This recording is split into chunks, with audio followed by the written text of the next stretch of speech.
Si Casey ay badminton varsity. Anong edad ka ba nagsimula sa paglalaro ng badminton? Ano po, grade 5 po, so bali mga 10 years old. 10 years So, old. nagpapalarong pambansa ka ba noon? Apo, nung grade 5 po ako nag-start, tapos nung grade 6 po, dun po, nagpalarong pamansa ako diretso Bakit po. ka nahilig sa badminton? Actually po, hindi ko po talaga yung badminton. Dati yung laro ko soccer po. Oh!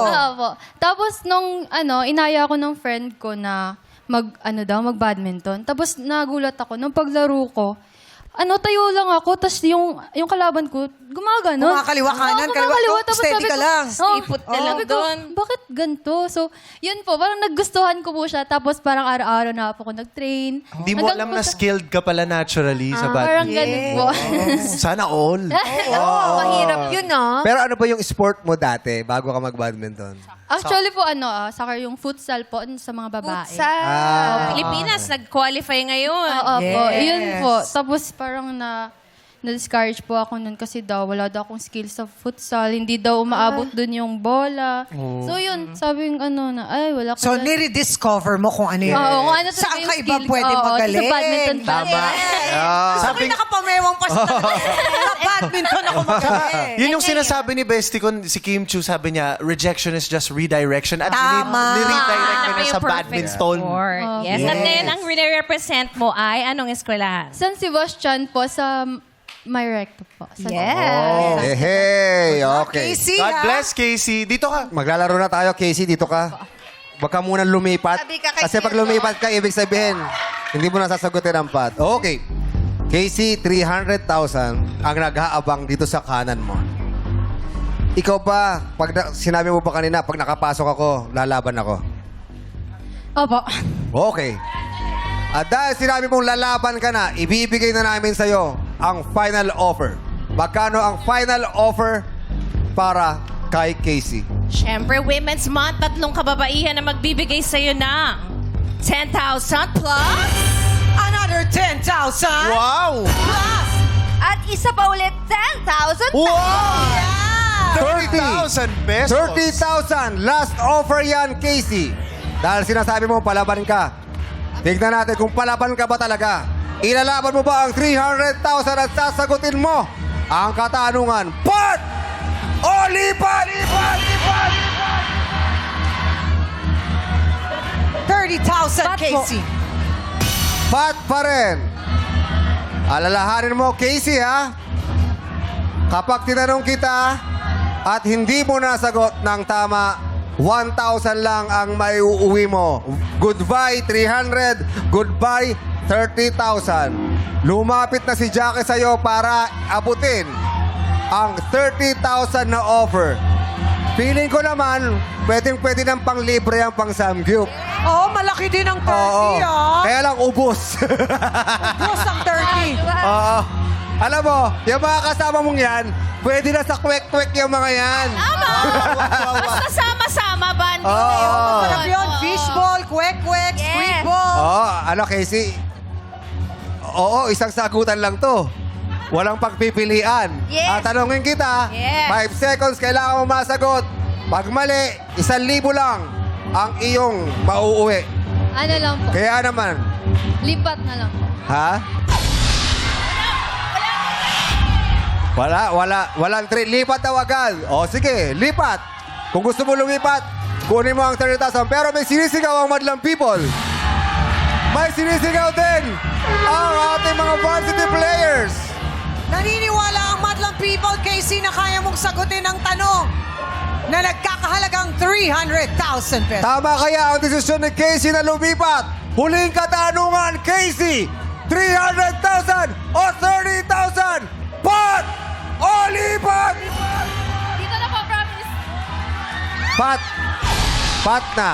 So, pat ka. So dito, sabihin mo, kailangan mo sabihin, isigaw mo, pat o lipat? Pat po! Pat! Pat! Let's go. Ay, ayaw ng siguradong Bakit nagbago 30K. isip mo, Casey? Kasi po, alam kong may tiwala sila sa akin kahit ngayon lang po kami Nagkakasama. nagkakilala po, nagkasama. Tapos alam ko din pong may tiwala ako sa sarili ko po. Yes, that's the Yan ang spirit. importante, tiwala. Lalo na pagdating sa sport, kailangan ng tiwala sa sarili. Yes, Eh, diba? importante yun. Pero ang tanong, alam mo kaya at masasagot mo ng tama ang katanungan? Okay. Sinabi mo, Pat, hindi na magbabago isip mo.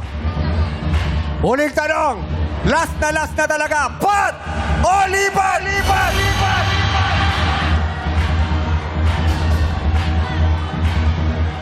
Siguradong 30,000. Bibigyan Pat po. Ha? Pat talaga, Casey. Okay. Importante ang tiwala sa sarili. Yun naman talaga yun. Malay naman natin, masagot mo ng tama. At dahil pinili mo ang Pat, wala na ang 30,000 at samahan mo na ako dito sa harap, Casey. Harap ka lang sa akin, wala kang ibang titignan kundi ako lang. Meron kang 5 segundo para sumagot. Sa loob ng 5 segundo, kailangan masagot mo ng tama ang kasagutan. Pag lumagpas, sorry, hindi namin tatanggapin. 300,000 po ang paglalabanan. Madlang people, strictly no coaching, please. Casey, pinagpalit mo sa 30,000 ang 300,000 peso question. Good luck, Casey.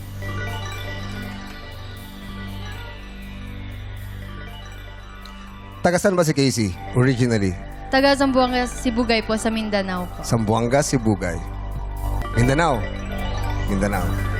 Okay. Casey, ito na ang tanong.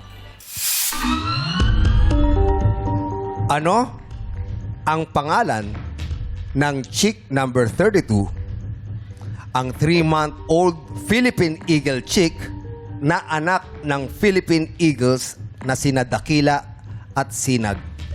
Ulitin ko ang katanungan. Ano ang pangalan ng chick number 32, ang 3-month-old Philippine Eagle chick na anak ng Philippine Eagles na sina Dakila at Sinag? Casey, meron kang 5 segundo para sagutin. Pangalan ng chick number 32. Casey, go.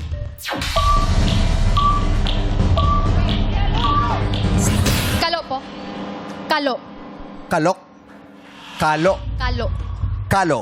K-A-L-O. Opo. Kalo. Saan mo narinig yung pangalan ng Kalo? Hula mo lang yan or Kala ko lang po. for 300,000 pesos? Casey, ang sagot mo ay Kalo.